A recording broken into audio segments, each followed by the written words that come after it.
ಸ್ಯಾಂಡಲ್ವುಡ್ನಲ್ಲಿ ಸದ್ಯ star war fans war ಜೋರಾಗ್ತಿರುವಾಗಲೇ ಮತ್ತೆ ಉರಿಯೋ ಬೆಂಕಿಗೆ ತುಪ್ಪ ಸುರಿಯೋ ಕೆಲಸವೇ ಆಗ್ತಿದೆ. ಬೂದಿ ಮುಚ್ಚಿದ ಕೆಂಡದಂತಿದ್ದ ಫ್ಯಾನ್ಸ್ ವಾರ್ಗೆ ವಿಜಯಲಕ್ಷ್ಮಿ ಕಂಪ್ಲೇಂಟ್ ಮತ್ತೆ ಕಿಚ್ಚು ಹಚ್ಚಿದೆ. ಹಾಗಾದ್ರೆ ಸದ್ಯ ಏನೆಲ್ಲ ಆಗ್ತಿದೆ ಸ್ಯಾಂಡಲ್ವುಡ್ ವಾರ್ ರೂಮ್ನಲ್ಲಿ, ಆ ಕುರಿತ ಕಂಪ್ಲೀಟ್ ಡೀಟೇಲ್ ಎಲ್ಲಿದೆ?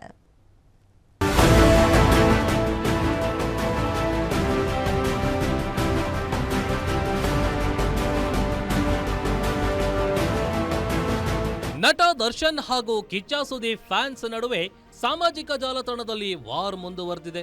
ಈ ನಡುವೆ ವಿಜಯಲಕ್ಷ್ಮಿ ಬಗ್ಗೆ ಅಶ್ಲೀಲ ಕಾಮೆಂಟ್ ಮಾಡಲಾಗಿದೆ ಎಂದು ಆರೋಪಿಸಿ ದರ್ಶನ್ ಪತ್ನಿ ವಿಜಯಲಕ್ಷ್ಮಿ ಅವರು ಬೆಂಗಳೂರು ನಗರ ಪೊಲೀಸ್ ಆಯುಕ್ತರ ಕಚೇರಿಯಲ್ಲಿ ದೂರು ನೀಡಿದ್ದಾರೆ. ಇಂದು ವಿಜಯಲಕ್ಷ್ಮಿ ಬೆಂಗಳೂರು ಪೊಲೀಸ್ ಆಯುಕ್ತರ ಕಚೇರಿಗೆ ತೆರಳಿ ದೂರು ನೀಡಿ ಕಿಡಿಗೇಡಿಗಳ ವಿರುದ್ಧ ಕ್ರಮಕ್ಕೆ ಒತ್ತಾಯಿಸಿದ್ದಾರೆ. ಈ ಮೂಲಕ ನಟಿ ರಮ್ಯಾ ನಂತರ ಬ್ಯಾಡ್ ಕಮೆಂಟ್ ಮಾಡೋರ ವಿರುದ್ಧ ತಿರುಗಿ ಬಿದ್ದಿದ್ದಾರೆ.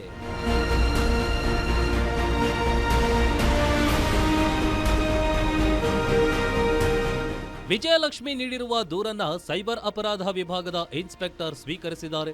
ದೂರು ನೀಡಲು ಬಂದಿದ್ದ ವಿಜಯಲಕ್ಷ್ಮಿ ಮಾಧ್ಯಮಗಳಿಗೆ ಪ್ರತಿಕ್ರಿಯೆ ನೀಡಲು ನಿರಾಕರಿಸಿದ್ದಾರೆ.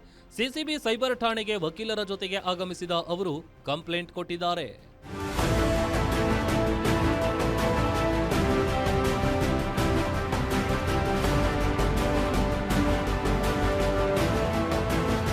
ಕಿಚ್ಚ ಸುದೀಪ್ ನೀಡಿದ್ದ ಹೇಳಿಕೆ ವಿವಾದದ ಸ್ವರೂಪ ಪಡೆದುಕೊಂಡ ಬೆನ್ನಲ್ಲೇ ವಿಜಯಲಕ್ಷ್ಮಿ ತಿರುಗೇಟು ನೀಡಿದ್ರು. ದರ್ಶನ್ ಇದ್ದಾಗ ಯಾರೂ ಮಾತನಾಡ್ತಿರಲಿಲ್ಲ, ಆದರೆ ಇದೀಗ ಕೆಲವೊಂದು ವೇದಿಕೆ ಟಿವಿ ಚಾನೆಲ್ಗಳಲ್ಲಿ ಮಾತನಾಡ್ತಾರೆ. ದರ್ಶನ್ ಇದ್ದಾಗ ಇವರೆಲ್ಲ ಇದ್ರೋ ಇರ್ಲಿಲ್ವೋ ಎಂದು ಪ್ರಶ್ನಿಸಿ ದಾವಣಗೆರೆಯಲ್ಲಿ ವಿಜಯಲಕ್ಷ್ಮಿ ಅವರು ತಿರುಗೇಟು ನೀಡಿದ್ರು.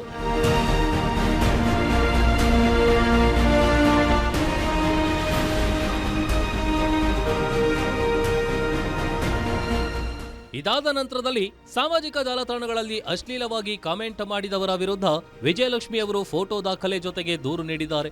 ಒಟ್ಟು 15 ಇನ್ಸ್ಟಾಗ್ರಾಂ ಐಡಿ ಮತ್ತು 150ಕ್ಕೂ ಹೆಚ್ಚು ಕೆಟ್ಟ ಕಮೆಂಟ್ ವಿರುದ್ಧ ಫೋಟೋ ಜೊತೆಗೆ ಕಂಪ್ಲೇಂಟ್ ಕೊಟ್ಟಿದ್ದಾರೆ.